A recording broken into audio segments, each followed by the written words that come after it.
माँ भगवती को मानने वालों में से एक राजा स्पर्श भी थे। वो दिन रात उनकी पूजा अर्चना में लीन रहते थे। राजा को किसी चीज की कमी नहीं थी, बस उन्हें बच्चे की ख्वाहिश थी। सालों से बच्चा न होने के कारण राजा कुछ निराश रहा करते थे। एक दिन राजा की भक्ति से खुश होकर माँ भगवती ने सपने में आकर उसे 2 बेटी होने का वरदान दिया। आशीर्वाद मिलने के कुछ समय बाद राजा के घर एक बेटी पैदा हुई। बेटी पैदा होने की खुशी में राजा ने सबको दावत दी और बेटी की कुंडली बनवाने के लिए पंडितों को बुलवाया। सबने राजा से एक ही बात कही कि ये साक्षात देवी का रूप है। जहां भी इसके कदम पड़ेंगे वहां खुशियां ही खुशियां होंगी। ये भगवती देवी की भक्तन होगी। इतना सब कहकर पंडितों ने लड़की का नाम तारा रख दिया। कुछ समय के बाद मंगलवार के दिन राजा के घर एक और बेटी पैदा हुई। ज्योतिषों ने उसकी भी कुंडली बनाई और उदास हो गए। राजा ने जब उनसे उदासी का कारण पूछा तो ज्योतिषों ने बताया कि ये लड़की आपके जीवन में खूब सारा दुख लेकर आएगी। राजा ने ज्योतिषों से पूछा कि आखिर मैंने ऐसे कौन से खराब कर्म किए थे कि इसने मेरे घर जन्म लिया है। ज्योतिषों ने बताया कि आपकी दोनों बेटियां राजा इंद्र की अप्सराएं हुआ करती थीं। इनमें से बड़ी बहन का नाम तारा और छोटी का रुक्मन था। एक दिन ये दोनों मिलकर धरती की सैर करने के लिए गईं। दोनों ने ही वहां पहुंचकर एकादशी के दिन का व्रत रखा। तारा ने अपनी छोटी बहन से कहा कि आज एकादशी का व्रत है, इसलिए बाजार जाकर कुछ ताजे फल ले आओ, लेकिन वहां कुछ खाना मत। रुक्मन बाजार फल लेने के लिए चली गई। वहां उसे मछली के पकौड़े दिखे। उसने झट से उन्हें खा लिया और अपनी दीदी के लिए कुछ फल ले लिए। रुक्मन से तारा ने पूछा कि तुम अपने लिए फल क्यों नहीं लाई? उसने जवाब दिया कि वो मछली के पकौड़े खाकर आई है। तारा ने गुस्से में कहा कि तुम पापीन हो। एकदशी के दिन तुमने मछली खा ली। ऐसे खराब कर्म के लिए मैं तुम्हें छिपकली बनने का श्राप देती हूँ। अब उसी जंगल में तारा की बहन छिपकली बनकर रहने लगी। वहां एक जाने माने ऋषि गुरु गोरख भी अपने कुछ शिष्यों के साथ रहते थे। उनके शिष्यों में से एक बहुत ही घमंडी था।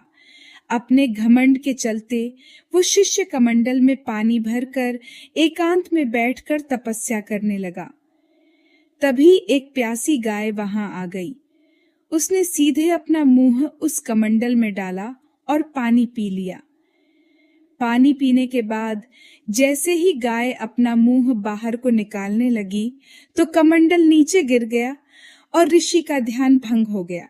ऋषि ने देखा कि गाय पानी पी गई है। अब गुस्से में ऋषि ने गाय को एक चिमटे से बुरी तरह घायल कर दिया। इस बात की जानकारी जब गुरु गोरख को पड़ी तो वो तुरंत गाय को देखने के लिए गए। जैसे ही उन्होंने गाय की हालत देखी, वैसे ही अपने उस घमंडी शिष्य को आश्रम से बाहर निकाल दिया। कुछ दिनों के बाद गौमाता पर किए गए उस अत्याचार से होने वाले पाप को कम करने के लिए उन्होंने एक यज्ञ करवाया। इस यज्ञ के बारे में गाय को चिमटे से मारने वाले घमंडी शिष्य को भी पता चला। वो सीधे पक्षी का रूप धारण करके यज्ञ स्थल पर गया और भोजन में अपनी चोंच से मरा हुआ सांप डाल दिया। किसी को इस बात की खबर नहीं हुई। ये सब होते हुए तारा से श्राप मिलने वाली छिपकली रुक्मन देख रही थी। उसके मन में हुआ कि इसे खाकर सारे लोग मर जाएंगे। सबकी जान बचाने के लिए छिपकली बनी रुक्मन सभी लोगों के सामने भोजन पर गिर गई। लोगों ने छिपकली को खूब कोसा और बर्तन को खाली करने लगे। उसी वक्त भंडारा करने वालों को खाने में मारा हुआ सांप भी दिखा। तब कहीं जाकर सबको समझ आया कि छिपकली सबकी जान बचाने के लिए जानबूझकर भोजन में गिरी थी। एक छिपकली होने के बावजूद भी इतने अच्छे विचार होने की वजह से यज्ञ में मौजूद सारे महत्वपूर्ण लोगों ने कहा कि हमें इस छिपकली की मुक्ति के लिए प्रार्थना करनी चाहिए। पंडित ने आगे बताया कि सबकी प्रार्थना से ही वो छिपकली तीसरे जन्म में आप जैसे प्रतापी राजा के घर बेटी के रूप में पैदा हुई है। वहीं तारा ने दूसरे जन्म तारामती के रूप में लिया और अयोध्या के राजा हरिश्चंद्र से शादी की। इतनी सब बातें कहने के बाद पंडितों ने राजा स्पर्श को रुक्मन को मारने की सलाह दी। इस बात पर राजा बोले, मैं किसी बेटी को कैसे मार सकता हूँ? ऐसा करना पाप होगा। फिर ज्योतिषों ने कहा कि एक संदूक में सोना चांदी लगवाकर उसके अंदर लड़की को रख देना और संदूक को पानी में बहा देना। उसमें लगा हुआ सोना चांदी देखकर लोग नदी से संदूक जरूर निकालेंगे और लड़की की जान बच जाएगी। राजा ने ज्योतिषों ने जैसा बताया ठीक वैसा ही किया। नदी में सोना चांदी जरा हुआ संदूक देखकर काशी के पास ही एक भंगी ने उसे बाहर निकाल लिया। उसके कोई बच्चे नहीं थे, इसलिए उसने संदूक के अंदर की लड़की को पालने का फैसला लिया। उसे भंगी व उसकी पत्नी ने खूब प्यार से पाला और रुक्को नाम रख दिया। बड़ी होते ही दोनों ने रुक्को की शादी करवा दी। रुक्को की सासू माँ तारामती और राजा हरिश्चंद्र के महल में साफ सफाई करने का काम किया करती थी। कुछ दिनों के बाद रुक्को की सासू माँ बीमार हो गई। उनकी जगह रुक्को वहां काम करने लगी। तारामती ने उसे देखा और पुराने जन्म के पुण्य के कारण पहचान लिया और उसे कहा कि तुम मेरे साथ बैठ जाओ। रुक्को ने बोला कि मैं तो भंगिन हूँ, इसलिए आपके पास नहीं बैठ सकती। तब तारामती ने उसे बताया कि तुम पूर्व जन्म में मेरी ही बहन थी। तुमने एकादशी के व्रत के दिन मछली खा ली थी और मैंने तुम्हें दंड देते हुए छिपकली बना दिया। अब तुम्हें दोबारा मनुष्य जन्म मिला है, तो इस जन्म में माँ वैष्णो की पूजा करके पुण्य कमा लो। माँ की पूजा से तुम्हारी सारी इच्छाएं भी पूरी होंगी। तारामती की इस बात को सुनने के बाद रुक्को माँ वैष्णो से एक बेटे के लिए प्रार्थना करती है और कहती है कि अगर उसकी मनोकामना पूरी हुई तो वो अपने घर में माँ वैष्णो देवी पूजन और जागरण कराएगी। माँ वैष्णो देवी उसकी प्रार्थना सुन लेती है और उसे बेटा होता है। पुत्र की प्राप्ति के बाद रुक्को उसकी देखभाल और लाड दुलार में माँ वैष्णो देवी की पूजा करना भूल जाती है। ऐसा होते होते 5 साल बीत गए और फिर एक दिन उस बच्चे को चेचक यानी माता निकल आती है। बच्चे की ऐसी स्थिति देखकर परेशान रुक्को अपने पिछले जन्म की बहन तारामती के घर जाकर उन्हें इस समस्या के बारे में बताती है। तब तारामती ने पूछा कि तुमने माँ वैष्णो देवी की पूजा अर्चना में कोई गलती तो नहीं की? फिर रुक्को को याद आता है कि उसने माँ वैष्णो देवी का जागरण कराने का प्रण लिया था।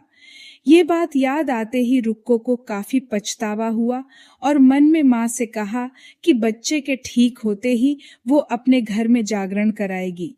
अगले ही दिन उसका बेटा पूरी तरह ठीक हो जाता है। तभी रुक्को ने माता रानी के मंदिर जाकर पुजारियों को कहा कि मंगलवार के दिन घर में जागरण करवा दीजिए। रुक्को की बात सुनकर पंडित कहते हैं कि तुम यही 5 रुपये दे दो, तुम्हारे लिए हम मंदिर में ही जागरण करा देते हैं। रुक्को कहती है, मुझे पता है कि मैं चमारिन हूँ, लेकिन आप मेरे घर आकर ही जागरण करवा दीजिए। माँ किसी तरह का भेदभाव नहीं करती है, तो आपको भी नहीं करना चाहिए। इस पर पंडितों ने विचार विमर्श करके कहा कि अगर रानी आपके जागरण में आती है तो हम तुम्हारे घर आकर जागरण करने के लिए तैयार हैं। पंडितों की बातें सुनकर रुक्को अपनी बहन रानी तारामती के पास जाती है और तारामती को सारी बात बताती है। रुक्को की बातें सुनकर तारामती जागरण में जाने के लिए तैयार हो जाती है।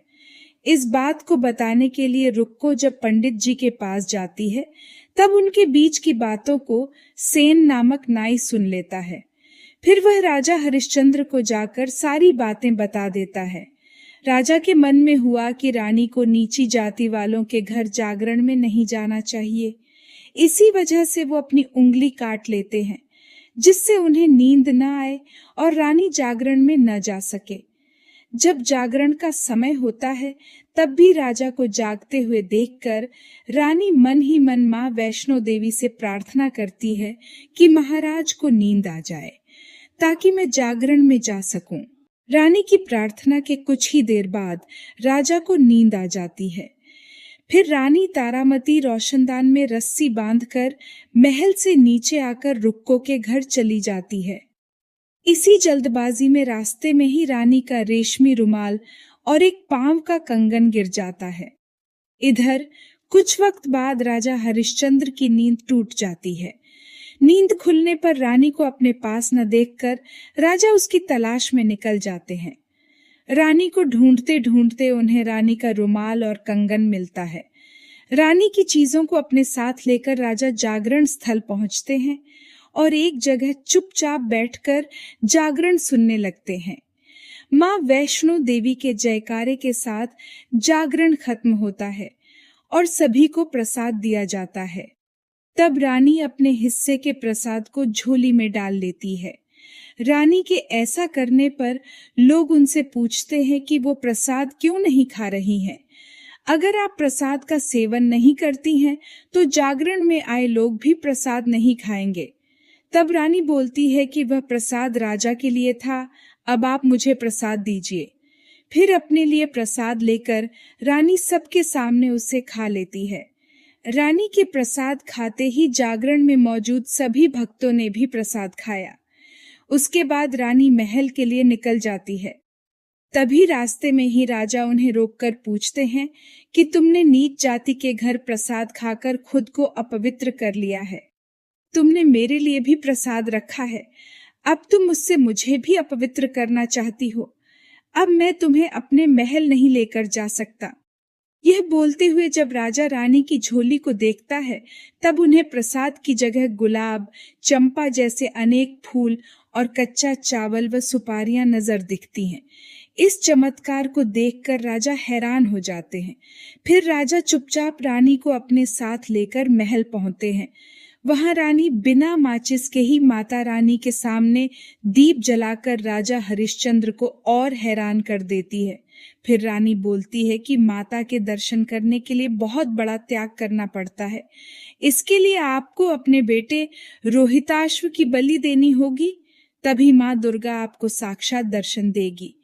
यह सुनकर राजा के मन में माँ के दर्शन की इच्छा होने लगी, जिसके लिए राजा अपने पुत्र की बलि दे देते हैं। बलि देने के बाद माँ दुर्गा शेर पर सवार होकर प्रकट हो जाती है। उन्हें देखकर राजा हरिश्चंद्र काफी खुश हो गए और माँ दुर्गा ने तुरंत राजा के बेटे को दोबारा जिंदा कर दिया। इस चमत्कार को देखकर राजा हरिश्चंद्र खुश हो गए। तभी राजा ने माँ की पूरी विधि से पूजा करके उनसे गलतियों की माफी मांगी। माँ दुर्गा ने भी राजा को खुश रहने का आशीर्वाद दिया और अंतर्ध्यान हो गईं। तब राजा ने तारा रानी से कहा कि मैं बहुत खुश हूँ कि मुझे पत्नी के रूप में आप मिली हैं। फिर राजा हरिश्चंद्र, तारा रानी और रुक्मन तीनों अपनी मनुष्य योनि से छुटकारा पाकर देवलोक में चले जाते हैं। तो दोस्तों, कैसी लगी आपको ये तारा रानी की कहानी?